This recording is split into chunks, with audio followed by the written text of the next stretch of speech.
So பெர்ஃபெக்ட்டா என்னால சொல்ல முடியாது. இருந்தாலும் நான் எப்படிப்பட்ட சூழலையும் எந்த மனுஷனை பார்த்தாலும் அதுலயும் ரொம்ப முக்கியமா கொஞ்ச நாள் நான் பழகின மனுஷனா இருந்தா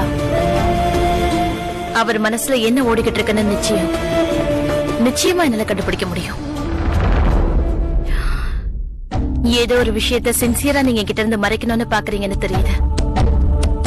ஒன்னு தெரியுமா மிஸ்டர் குமார், ஒரு மனுஷன் ஒரு விஷயத்த மறைச்சுக்கிட்டு இருக்கானா இல்ல மறைக்க முயற்சி பண்றானா,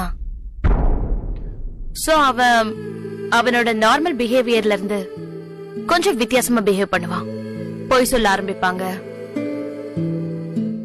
ஏன்னா அப்பதான் எதிரில இருக்கவங்க முக்கியமான அந்த விஷயத்தை விட்டுட்டு வேற விஷயங்களை கவனிப்பாங்கல்ல. நீங்க செய்யற எல்லாம் இப்படிதான் இருக்கு.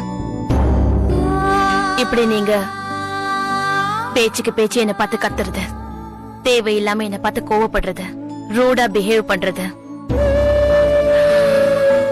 நான் ஒரு கேள்வி கேட்டா அதுக்கு பதில் சொல்லாம வேற எதை பத்தியோ பேச வேண்டியது, அப்புறம் உங்களோட பாடி லாங்குவேஜ், இப்படி உங்களோட எல்லா செய்கையுமே எனக்கு ஒரே ஒரு விஷயத்த மட்டும்தான் உணர்த்தது.